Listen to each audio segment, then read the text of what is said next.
చాలామంది ఇళ్లలో సిపోరా మిషన్లో ఉన్నారు. చాలామంది మెంబర్స్ సిపోరా మిషన్ చెప్పిన మాట వినరు. దేవుడు వచ్చి పీక పట్టుకున్న దాకా సెట్ రైట్ గారు. ఇటు భర్త వైపు ఉంటారు, భార్య వైపు కూడా ఉంటారు. ఈ సిపోరా మిషన్ ఎంత గాయమైనా, నీకెంత బాధ అయినా, నీకు నచ్చినా నచ్చకపోయినా దేవుడిచ్చిన మాట నువ్వు నెరవేర్చి తీరాలి. లేకపోతే అది ఎప్పుడు నీ నుండి చెల్లించుకోవాలో దేవునికి తెలుసు. సరైన టైంలో నీ పీక పట్టుకుంటాడు. ఆయన పీక పట్టుకుంటాడు. ఆయన వెంట నడవడానికి నువ్వు రెడీయా? ఎంత కష్టం. వద్దులే సార్, నెక్స్ట్ సండే నుండి ఇక వేరే ఏదైనా చాయిస్ ఉంటే చూసుకుంటాం. ఈ దేవుడు చాలా కాంప్లికేటెడ్ ఉన్నాడు అని అంటే ఎక్కడికి పోతావు? పో, ఎక్కడికి వెళ్తావు? నీకు ఇంకొక ఆప్షన్ లేదు. ఉన్నవాడు ఈయన ఒకడు మాత్రమే.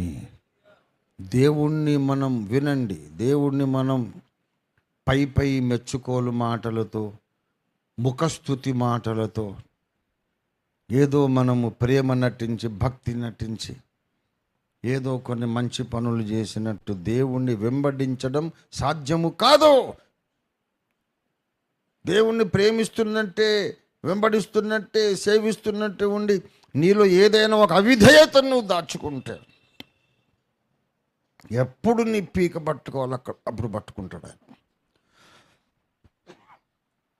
ఇది బెదరింపు కాదు. బైబిల్లో ఉన్నటువంటి సత్యాన్ని ఎరిగిన వాడిని, నేను కూడా అనుభవించిన వాడిని కనుక ప్రేమతో చేస్తున్న హెచ్చరిక. ప్రియులారా, ఎవరు కూడా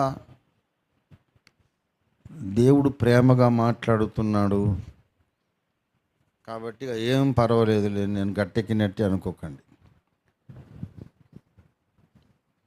ప్రతిసారి దేవుడు నిన్ను ఎత్తుకున్నప్పుడు, హత్తుకున్నప్పుడు, ముద్దు పెట్టుకున్నప్పుడు ఆయన కవిగిట్లో ఇమిడిపోయి, ఆయన రొమ్మున తలవాల్చి, ఆయన నోటి ముద్దులు అనుభవిస్తూ తన్మయుడవై పరవశించిపోయి ఆనంద పారవశ్యంలో కూడా నీవు అడగాల, యేసయ్యా నన్ను ఎంత బాగా ముద్దు పెట్టుకుంటున్నా, మీకు వందనాలు స్వామి, ఇంకా నా మీద ఏమైనా కేసులు ఉన్నాయా చెప్పు తండ్రి అని అడగలప్పుడు. ఇంకా ఏమన్నా కేసులు ఉన్నాయా? ముద్దు పెట్టుకుంటే చెప్తారే, తెలివైనోడివిరా నువ్వు, అరే నీ బుర్ర బాగానే పని చేస్తూ ఉందిరా ఒక కేసు అంటాడు. అవునా తండ్రి, మరి కేసు ఉంటే మరి ఎత్తుకున్నావు ఎందుకు, ముద్దెందుకు పెట్టుకుంటున్నావు? ముద్దొచ్చావురా నా కొడుకువి, అయితే కేసు కొట్టేసినట్టు కాదు, అది సెటిల్మెంట్ చేయాలి. చిత్తం తండ్రి, సహాయం చేయ, నేను మార్చుకుంటాను.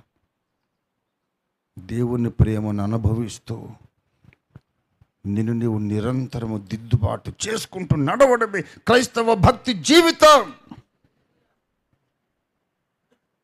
సాధారణ ఈ లోక మతాలలోని భక్తి వేరు, సత్యదేవుడైన యేసుని వెంబడించే భక్తి జీవితం వేరు. ఇది వేరు. దేవుని బిడ్డలారా, ఇంతటి మహాదేవుడు నిన్ను ప్రేమిస్తున్నాడు. యుగ యుగాలు నీతో కాపురం చేయడానికి ఇష్టపడుతున్నాడు. మనం పరదేశులమై ఇక్కడ ఉన్నంత కాలమైతే నువ్వు భయముతో, వణుకుతో గడపాలి. గడగడ వణుకుచూ సంతోషించాలి.